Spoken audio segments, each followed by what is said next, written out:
tomto videu si povieme 10 vecí, kvôli ktorým je a nie je ostré enduro jedna z najlepších motoinvestícií. Tak ak premýšľaš, že si kúpiš ostré enduro alebo motorku do terénu, toto video je práve pre teba. Poďme na to.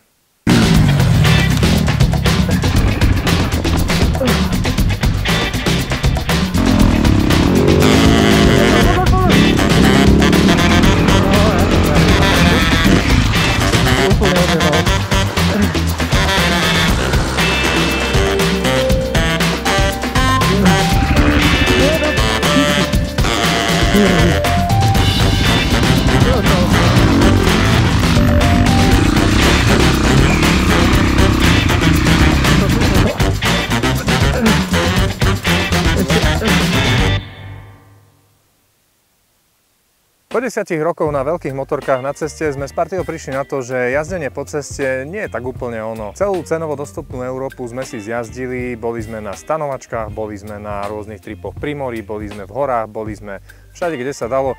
A posledné, čo sme nevyskúšali, bola šotolina. Až po 2 sezónach, kedy som sa s veľkou KTM-ou vaľal po každom jednom lese v Rumunsku, som prišiel na to, že jazdiť offroad s 1300 kubikovou alebo 1200 kubikovou mašinou, čo je KTM Adventura, alebo veľké GSO, alebo veľká Afrika a podobne, je trošku cez môj budget. Toto je môj Husaberg FE501 z roku 2006 a keď som si v Bazoši vyhľadával ostré endura s papiermi, dal som si ich zoradiť od najlacnejšieho. Toto bolo najlacnejšie, čo bolo v ponuke. A fakt neľutujem. Číslo 1. Je to motorka, ktorú si nevážiš a to je veľmi dobré. Keď mi v horách v Rumunsku spadla 1290, bolo mi jasné, že tá oprava nebude až taká lacná. Tú motorku som si chránil, každý jeden pád som sa snažil vykryť, no a na konci tripu to aj tak bolo nejakých 400 € v servise za nový padák, ďalšie 200 za nejaký nový plast a podobne. Tá motorka proste nikdy nebola v stave, ako by som chcel, aby bola. Najväčšia investícia, ktorú som musel dať do tejto motorky po ostrej jazde, boli asi brzdové doštičky, ktoré stáli asi 36 €. Ináč mi potrhalo káble, odbil som si smerovku, vykypela mi chladiaca kvapalina, odlomil som si páčku radenia. A to všetko sú záležitosti do 10 €. A hlavne, ak jazdíte pravidelne a táto motorka fakt nie je na cesty, tak stačí to poriadne opraviť raz za rok alebo pred STKčkou a tá celková oprava bude stať pár stoviek. Takže kľúčom k úspechu, ako si užiť jazdu na ostrom endure, je prestať si ho úplne vážiť. Tá motorka spadne a čo, však ju zdvihneme. Číslo 2. Táto motorka ťa donúti naučiť sa to opraviť. Hádam, nepôjdeš do servisu za každým, keď ti toto prestane štartovať. Po každej jazde musíš niečo riešiť. Raz mi otrhol kábel k štartéru, takže sa dalo nakopnúť iba nakopávačkou. Inokedy mi prestala fungovať kompletne celá elektrika. Inokedy mi začalo strieľať do výfuku, lebo sa rozladili ventily po nejakých 40 motohodinách jazdy. Inokedy mi vypadli brzdové doštičky, alebo som dostal defekt. Táto motorka ťa proste donúti, ak na nej jazdíš intenzívne, naučiť sa to opravovať. A väčšinu vecí urobíš za pár minút v garáži a na takýchto jednoduchých strojoch sa tieto všetky úkony učia absolútne najlepšie. V zásade každá motorka taká istá. Potrebuje vzduch, palivo a iskru. Ak tieto 3 veci máš, tak ti s najväčšou pravdepodobnosťou nakopne. Ak jedna chýba, treba zistiť príčinu. Poďme sa zo srandy pozrieť, čo je momentálne rozbité na tejto mojej mašine. Toto nefunguje. Po repase. OK. To je vetranie. No, domáca oprava. Toto sú moje nohavice. Nefunguje. Tento kábel by určite mal niekde ísť. Tento tiež. Číslo 3. Či chceš, či nie, naučíš sa padať, ale naučíš sa aj jazdiť. Keď som pred pár rokmi prišiel do servisu s tým, že s mojou motorkou asi niečo je, lebo mi to v teréne fakt nejde, tak som dostal jednoduchú odpoveď, že problém nebude v motorke, ale problém bude v jazdcovi. Odkedy sme si kúpili toto, paradoxne, ostrou jazdou v teréne sa oveľa viac zlepšili skúsenosti jazdy na ceste, oveľa lepšie a istejšie sa cítim aj na veľkých strojoch a čím ostrejší terén, tým viac si užívam jazdu na tejto mašine. Môžem z istotou povedať, že ak by som nejazdil ostrý terén s týmto endurom, za posledné 3 roky by som už aj na veľkej motorke na ceste ležal niekde v šanci alebo medzi stromami. 4. Takáto motorka je fakt dosť lacná. Tu len musím podčiarknúť to, čo som povedal pred chvíľou.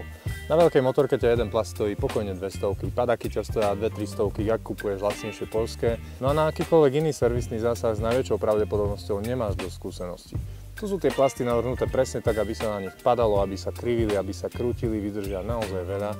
Vravel som o najväčšej investícii, ktoré som do tohto musel dať, a to bola výmena brzdových doštičiek za 36 eur. Aj to kvôli tomu, že mi v teréne proste spredu tie doštičky z nejakého zaujímavého dôvodu vypadli. Tým, že je to celkom starý stroj, tak smerovky sú úplne univerzálne, vyjdú na nejakých 20 až 30 eur na AliExpresse za pár. Lanka, rôzne káble to nepočítam, to sú eurové záležitosti. Drahou investíciou sú ešte možno gumy. Tie potrebuješ meniť, lebo v tom teréne predsa len tie štuple dosť rýchlo zjazdíš. Všetky tieto výdavky sa však absolútne nedajú porovnať s veľkou motorkou. Číslo 5. Ak ju úplne nezhumpluješ, držia si cenu. Ak si nekúpiš novú závodnú KTM za 10 litrov, tak s najväčšou pravdepodobnosťou veľa z tej ceny, ktorú si za túto motorku dal, z nej už nespadne.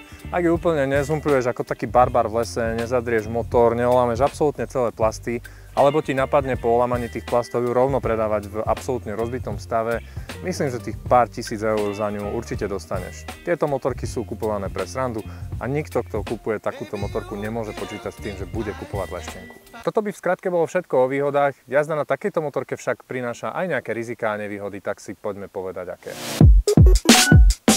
Prvá nevýhoda je, že jazda s touto motorkou po lesoch na Slovensku nie je tak veľmi legálna. Takou základnou nevýhodou je, že na tejto motorke legálne na Slovensku nemôžeš jazdiť len tak po hociakom lese.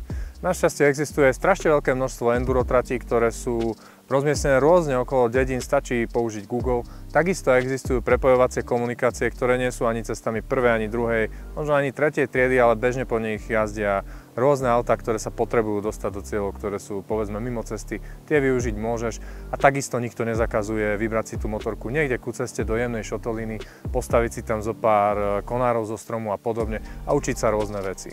Okrem toho existuje skupina európskych endurojazdcov, ktorí dávajú dokopy legálne offroadové trasy po celej Európe a nájdeš ich v skupine Trans Eurotrail alebo na stránke transeurotrail.org a tam ti dávajú k dispozícii na stiahnutie GPX súbory, ktoré si môžeš potom nahrať do navigácie.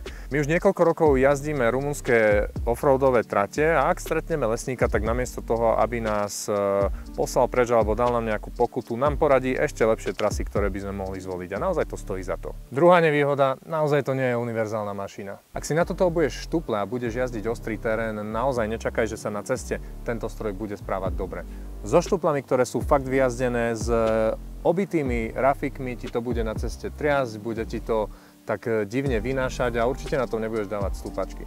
Existujú dve možnosti, ako tento problém vyriešiť. Prvá možnosť je kúpiť si ďalšiu sadu pneumatík a urobiť si z toho motard, teda menšie kolesá s cestnými gumami a ísť sa na tom hrať niekde do mesta.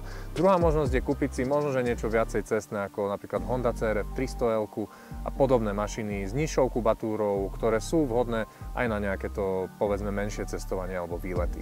Tretia nevýhoda a pre niekoho výhoda, pred každou jazdou to treba aspoň trošku oservisovať. Napriek tomu, že takáto motorka ťa naučí základné servisné úkony, toho servisu tam naozaj treba celkom dosť a ty si musíš zvyknúť na to, že s týmto strojom budeš pred alebo po každej jazde tráviť pár hodín aj v garáži.